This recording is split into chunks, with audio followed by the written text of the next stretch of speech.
ये जो प्रोग्राम है मैं उनको साधुवाद देता हूँ कि इतना एक अच्छा विषय और आज सब इतनी संख्या में सब लोग हैं तो एक विचार आपने दिया और किस प्रकार से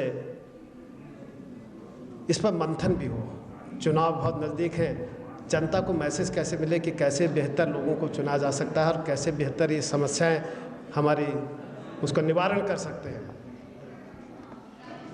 बहुत सुंदर टॉपिक शिक्षा, और शिक्षा एक ऐसा उपकरण है कि जो सीखने और सिखाने की क्रिया है, और यदि हम सब लोग शिक्षित होते हैं तो उसका लाभ समाज को, राष्ट्र को, सबको मिलता है। उत्तराखंड के परिप्रेक्ष्य में यदि शिक्षा की बात करें तो मैं समझता हूं कि चाहे वो प्राथमिक शिक्षा हो, चाहे वो विद्यालयी शिक्षा हो या उच्च शिक्षा, कहीं पर भी काम नहीं किया जा रहा। हमने मांगा था उत्तराखंड राज्य अलग, वो इसलिए मांगा था कि हमारी शिक्षा की बात हो सके, हमारे स्वास्थ्य की बात हो सके, लेकिन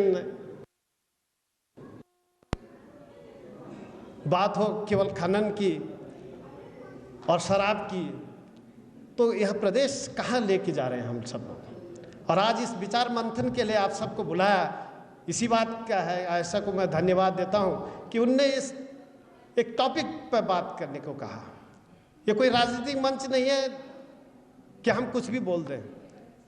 हम सबको समझना पड़ेगा कि शिक्षा को बेहतर कैसे कर सकते हैं हम, और जब तक शिक्षा बेहतर नहीं होगी तो कुछ भी आगे नहीं बढ़ सकता। और आपने जो 3-4 जो प्रॉब्लम बताई, चाहे पलायन हो, चाहे बेरोजगारी हो, वो सब का भी कारण है शिक्षा। और सबसे ज्यादा यदि पलायन हुआ तो हमारे पहाड़ खाली हो गया है। पहाड़ में शिक्षा की जो कमी देखने को मिलती है, आज वो उसको देखना हमारे लिए और मुश्किल हो गया, क्योंकि हमने मांगा था उत्तराखंड राज्य, और 21 वर्षों में कोई दीर्घकालिक नीति नहीं बन पाई। सब बिल्कुल टेम्परेरी चल रहा है। एजुकेशन में यदि शिक्षक तैनात किए जाते हैं वो भी टेम्परेरी है, कैसे मिलेगी शिक्षा? तो जब तक हम शिक्षा को महत्ता नहीं दे पाएंगे तो समाज आगे नहीं बढ़ पाएगा, राष्ट्र भी आगे नहीं बढ़ पाएगा। इसलिए सबसे ज़्यादा महत्वपूर्ण विषय है कि शिक्षा को हम मजबूत करें। और अभी मेरे सामने आई बात कि हम तो पहाड़ में पढ़े, उस समय भी उस समय की पीढ़ी यानी कि हमारे पिताजी लोग जो सोचते थे शिक्षा के बारे में कि हमारे बच्चे कैसे अच्छी शिक्षा प्राप्त कर सकते हैं, आज हम लोग जो है शहर में तो थोड़ा बहुत जागरूक है, हम अपने बच्चों को पब्लिक स्कूल में पढ़ा लेते हैं, लेकिन पहाड़ में जरूर वो जो कमी थी वो आज देखने को मिल रही है कि पहाड़ में हम शिक्षा के प्रति और कमजोर हो गए। उस समय जो अनपढ़ व्यक्ति भी था वो भी चाहता था कि मेरा बच्चा एक अच्छी शिक्षा प्राप्त करे।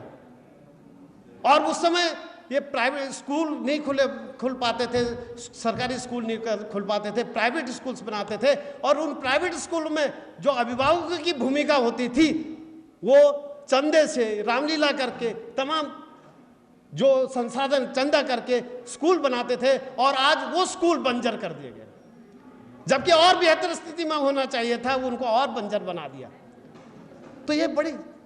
तो मेरे राजनीतिक दलों से ये निवेदन रहा है कि क्या हम एजुकेशन को बात कर सकते हैं?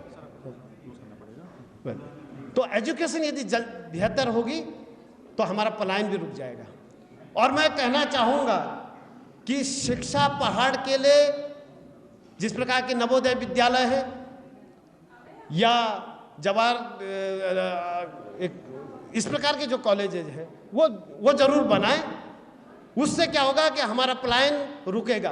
पलायन कैसे रुकेगा? हमारे सबसे ज़्यादा पलायन जो किया है वो फौजी भाई ने किया है। जो 80% से ज़्यादा यदि पलायन हुआ तो फौजी का हुआ। और यदि फौजी भाई को, अब तमाम हमारे राजनीतिक दलों के नेता भी यहाँ पर मौजूद हैं, यदि ये अपनी अपनी जगह पे भी ये बात समझा दें कि एजुकेशन को कैसे बेहतर कर पाएँ, तो मैं समझता हूं कि हमारा विकास संभव हो पाएगा। बात केवल यहीं तक नहीं सीमित होनी चाहिए। मैंने फौजी की बात कही कि फौजी आता है, फौज में जाता है तो उसके बच्चों की पढ़ने की व्यवस्था नहीं है, कहाँ पढ़ाएगा? वो आता है प्लेन्स में आ जाता है, देहरादून में आके, हल्द्वानी में आके अपनी एजुकेशन देता है बच्चों को, और जब वो रिटायर होता है तो यही बच जाता है। तो यदि पलायन की बात यदि करनी है या बेरोजगारी की बात करनी है तो आपको पहले शिक्षा को वहां देना पड़ेगा, और जिस मकसद से हमने उत्तराखंड राज्य मांगा था वो तभी पूरा हो पाएगा जब हम एजुकेशन को एक बेहतर स्थिति में ला सकेंगे। इन्हीं शब्दों के साथ मैं आप सबका आभार व्यक्त करता हूं। बहुत बहुत धन्यवाद।